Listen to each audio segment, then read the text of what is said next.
ni saad si Kristo og kalinaw para natong tanan. Nya matod pa niya, ang akong kalinaw. Wa siya mingon ang kalinaw nga iyas kalibutan, kung dili ang iyang giingon ang kalinaw, ang akong kalinaw ihatag ko kaninyo, kalinaw nga dili ingon sa ikahatag sa kalibutan. Karon ang kalibutan ang inahanglan og kalinaw. Nagkinahanglan tag kalinaw batok sa tali sa mga nasod, nagkinahanglan sa tag kalinaw tali sa relasyon nato nga nagpuyo dinhi usa ka nasod dinhi gani mismo sa simbahan, og labaw sa tanan nagkinahanglan tag kalinaw sa atong kasing-kasing. Kining kalinaw ni Kristo makita ni nato ang iyang gahom sa gihisgutan sa unang pagbasa. Si San Pablo o ang iyang mga kauban, labi na gid si San Pablo, nakabaton og kalinaw ni Kristo.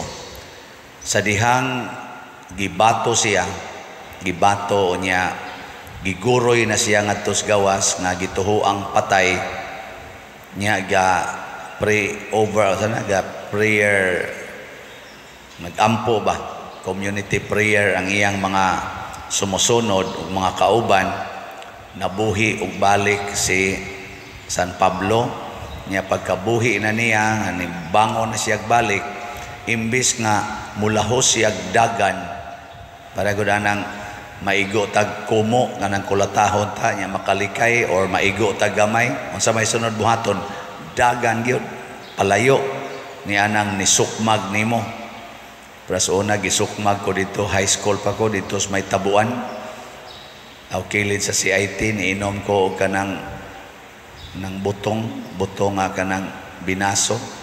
Pag inom nako, buto di akong likod, nabugwa ko nako ang butong. Punan pa jud kog sukmag. Pero ang nidagan, ang nisukmag, pag human nidagan siya ba, murag parigla ra gyud to. Ya, pag-abot sa akong mga kauban, wa ka maon sa ubod nako. Sakit-sakit la akong likod. Ingon siya, may gani kay dili ana. May gani kumo ra, uso man ang ice pick sa una. Ambot og ngano sa kang gisukmag ko ato.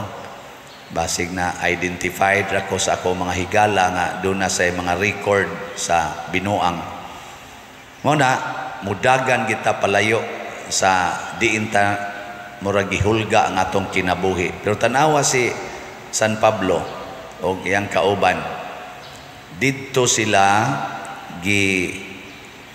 bato sa Antioquia, Pisidia, gibato sila dito unya giguroy gawas sa lungsod.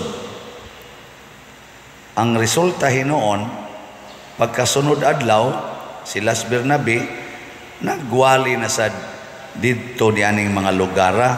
Nangadto na sad sila sa Listra, ningadto na sad sa Antioquia, Pisidia, Iconio, nibalik ra sila og kuan niya madasigon kay silang nagwali nga wa gyoy kahadlok. Kining maong kamatuoran na sinati sad ni sa daghan kay natong mga kaigsuonan, labi na mga santos, sama sa atong santo nga si Pedro Calungsod, si Lorenzo Ruiz. Sa dihang buhi pa sila, gihulga silang patyon, pero nipadayon ra gid sila himo sa ilang Kristohanong buhat hangtod yun nga gipatay sila. Be kamo kuno be, pangutan ako no na imong tupad diha ing na kung na imubato nimo, paduol kaniya o mudagan. Ang tupad, dagan ka o mo paduol. Ang tubag ana, buang ka diha, dagan tayo. Pero kung makasinati kas kalinaw nga gihatag ni Kristo o gikan ni Kristo, mao ginay tinuod nga mubuntog og daghang mga kahadlok. Muna ang taong tinuod nga malinawon, di na gyud mahadlok. Munang moingon ko ron ninyo pananglitan, malinawon ka. Yamin ka, oh, malinawon ko padre. Ang sunod na pangutana, din ka mahadlok.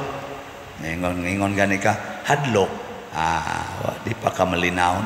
Kaya ang tinuod nga kalinaw mubuntog sa kahadlok, labi na gining kahadlok sa kamatayon, kahadlok nga mahagbong sa exam, kahadlok nga mabiyaan sa uyab, mabiyaan sa asawa urbana, napayuban mahadlok nga masakit, mahadlok nga mapobre, nga pagganiuban nga mahadlok nga mabatig naong, bati na daag naong, mahadlok pag yun.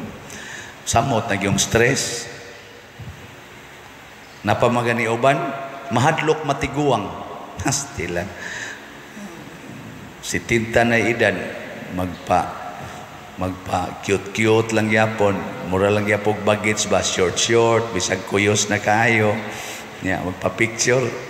Magana-ana pas kamot, ana-ana pa din ako. Galisod naging lakaw mo na ana pa yun. Pabagits-bagits ba aron ingnon nga batanon. Dili ay tugan kita sa tinuod. Mo na ang kalinaw hinatag gina ni Kristo. Pero unsaon man nato pagkaangkon niining maong kalinaw nga gihatag ni Kristo?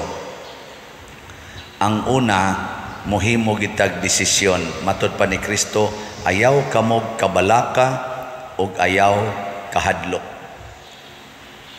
Ato gid ang desisyon nga dili ta mahadlok, dili ta mabalaka. Nya unsa may itong iilis, mosalig ta nga si Kristo nag-uban kanato. Nga bisan pag ang kamatayon moabot nato, sawon ra na ni Kristo ang atong kinabuhi. Basta nagsunod ta niya, sawon ra na niya og dadon ngadto sa kinabuhing way katapusan.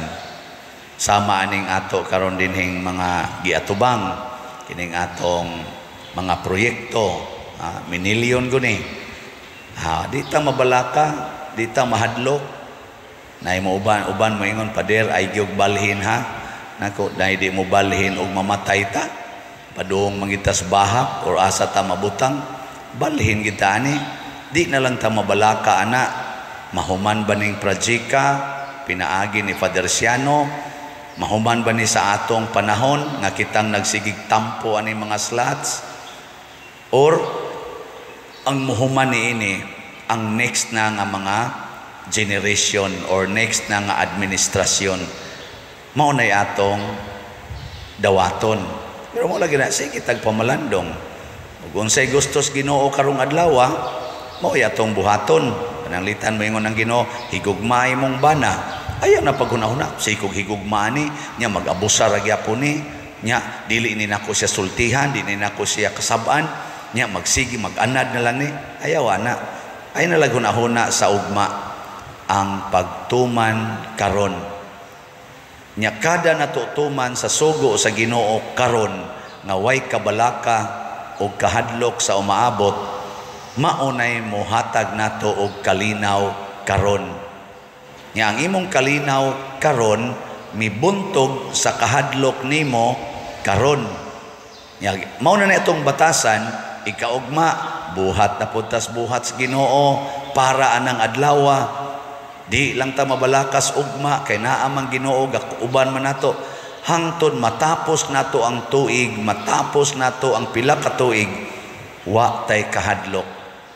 Muna sa pagampo bitaw nato sa amahan namo, unsa man say giampo nato, ang kalan-o namo sa matag adlaw ihatag kanamo karong adlaw. Kanindot ana karon ra gyung adlaw. Si Kristo sad nagtudlo sad nato, do not worry about tomorrow. Do what you can do today. Do not worry about tomorrow. Ngano man kay kining kahadlok sa tinud-anay lang mga igsoon, kahadlok kini sa umaabot. Panagsara kayo ang mahadlok sa niabot na. Kasagaran nato niabot na gyud ang ato dawat. Pero kanang kahadlok kana ginang umaabot. Muna ayaw na lang naghuna-huna ang umaabot, pagbato na lagbatasan nga kun unsay moabot atong dawaton, kuyog ni Kristo kuyog sa mahal nga birhen, kuyog sa tanang mga santos, uban sa gahom o grasya nga dili gyud matapos. Nya kunana na nato maong pagbati, ang ato na lang buhaton, magsigi na lang tagsunod sa sugos Ginoo. Inigingos Ginoo, palit og slat karon. Ay nakahadlok na pa ba kay kapalit og bugas ugma? Karon palit ta ginang slat. Ug ang imong available nga kwarta, good for 20 slots. Sa atong SBF dag, tag 500 naman eh. Hatag dayon kag pila man ang 20 slots. 10,000. Oh, hatag ka. Ikaw ugma, putol din imong suga.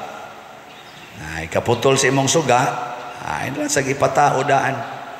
Kay total, mabuhi ra man gitagwa ning suga. Kanang kurente, mabuhi ra tayo. Ang kuyaw, ang putlo ng imong ginhawa, kay bisag na apay kurente, wa nagyog kay ginhawa. Nya ana lang, Lord, naputlan kog suga, kay nipalit ko nimong slot. Moingon din na imong igsoon, danghag ka, anong imo tong gipalit, wa na hinuong ka dihay suga. Agwanta lang kagway suga. Nya, nahibuong lang ka nga, na ay nikalit og abot sa inyong balay, kay naa kay package. Nya, gipakapinan og dollar check nga worth $10,000. Nya, diin man to gikan. Gikan di ito sa imong gitabangan sa una nga nahibaw gyud sa imong kabuutan o kamanggihatagon, nakagrasya siya dito sa gawas nasod, gipadad-an kaniya. Nya human imo dayong nasinati ang kalipay. Nya pila man ang $10,000 i-times na nimog 50. Pila man na siya? Hoog na nag 50 baron. Nya pila man na siya? 10,000 times 50. Di lagi mo kibaw lagi. Pila na? 500,000. Sunan gana 500,000 imo dayong sukli. Imo dayon to siyang ipalit og slatanan, pero imo sang ipagabalik imong kurente, paayong imong balay ug uban pa. Pero wa na to nimo higugmaa ang maong butang. Ang imong gihigugma ang pagpasalamat ug pagpadayon sa pagsunod sa Ginoo. Mao nay nahitabo nilang San Pablo, hangtod gyud sila nangamatay. Mao nay nahitabo nilang San Roque. Nalipay sila nga naay mga grasya, pero dili na namoy ilang mahal. Ang kimahal ang pagtuman sa sugo sa Ginoo hangtod sa kamatayon. Mao na ang kalinaw nga Diyos nun. Manindog ta.